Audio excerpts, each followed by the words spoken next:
Hi there curry fans, welcome back to the channel. As you're watching this, hopefully I'm still on my holidays in Greece, but by the power of scheduling on YouTube, you're able to watch a video this week, which is one from the archive, and it's a recipe that Billy shared with me at the Choma Grill in Preston, and it's an authentic chicken biryani recipe. Now, the chicken biryani that you typically get in your British Indian restaurant and the one that you would get from an authentic Pakistani or Indian home is completely different. It's night and day different, and I think most of us already know that.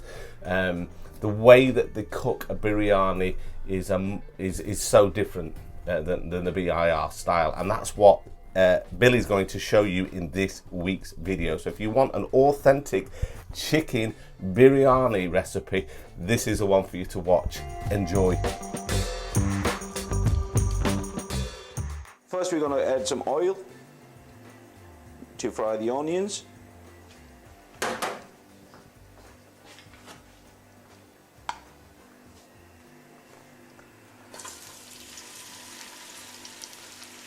What we have here is about 3 large onions.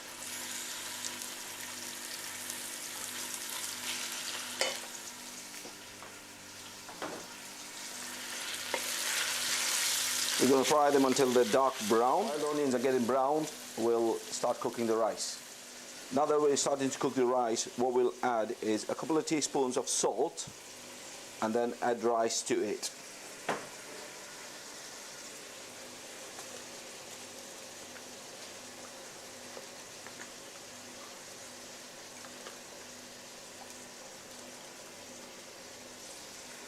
And we'll come back to it once the rice is boiling.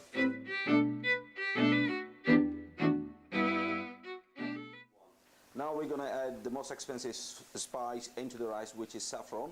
Just a pinch of it, just to give some flavor and some coloring to the rice. We're going to add a little bit of saffron to the rice. Now that the rice is nearly 90% done, we're going to take it off the heat and drain all the water off it.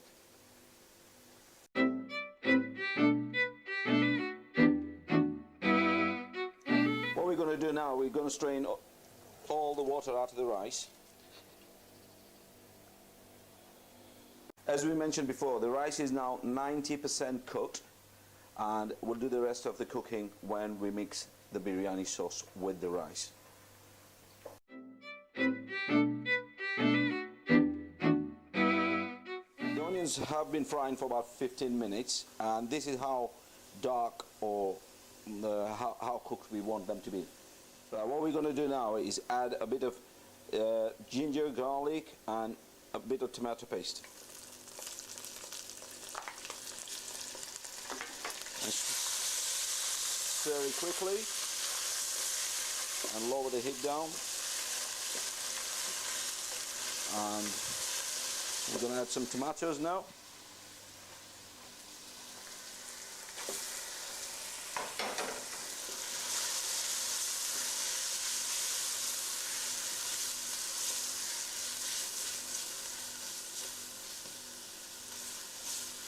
We'll let that cook for a little while.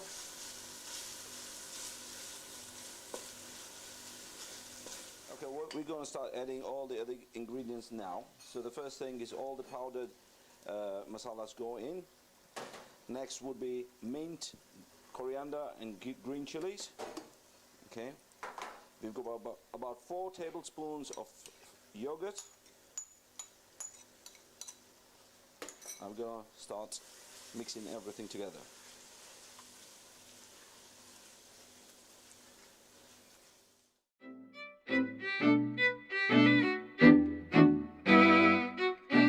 All the beautiful colors. Look at the color of the paste itself.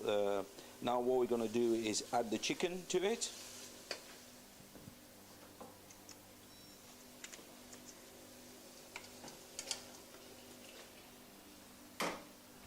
I'm going to just mix everything together.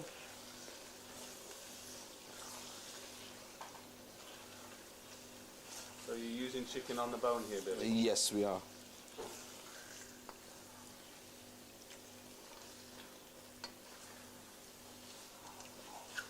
Right, we're going to cook this for on low heat for about 10 to 15 minutes until the chicken is nearly done, and then come back to it. Okay, we're going to transfer the sauce into a different bowl.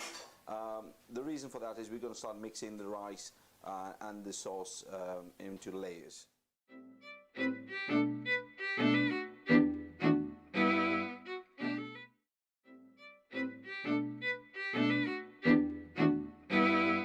This is a very important step. We have to grease the whole pan with oil, ghee or butter, whatever you prefer, before we add the rice and the sauce. What we've done now is we've put one layer of rice and we're going to add some sauce on it and another layer of rice. This is the proper way of doing an authentic biryani. And then we've got to let it cook again for about 20 minutes. What we have here is saffron again, a little bit of water, and just a drop of food coloring, just to give the rice a good color.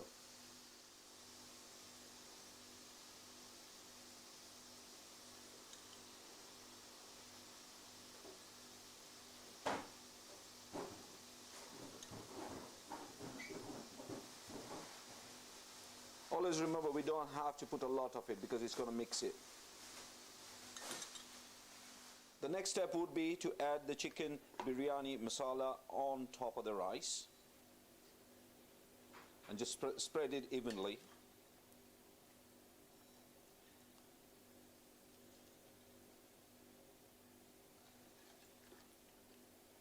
The way to make original biryani, authentic biryani, has to be in layers. We do not make like restaurant curries or restaurant biryanis where they mix everything together.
We've garnished it with fried onions, which we fried earlier on, and we're going to cook it on a very, very slow heat, as we're not doing it in the oven, we're doing it on a cooker.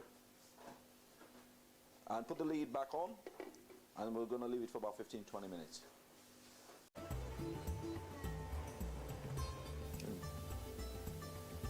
This is the finished biryani that we cooked.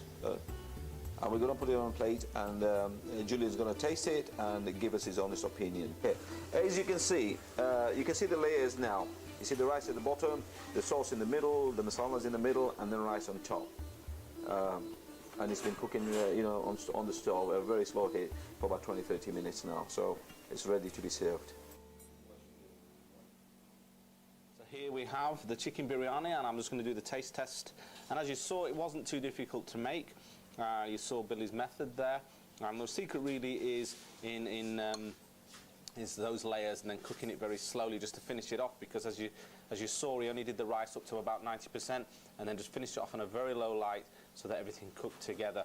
And this is very different than from your takeaway or restaurant style biryani. Believe me, So I'll just tell you what it tastes like.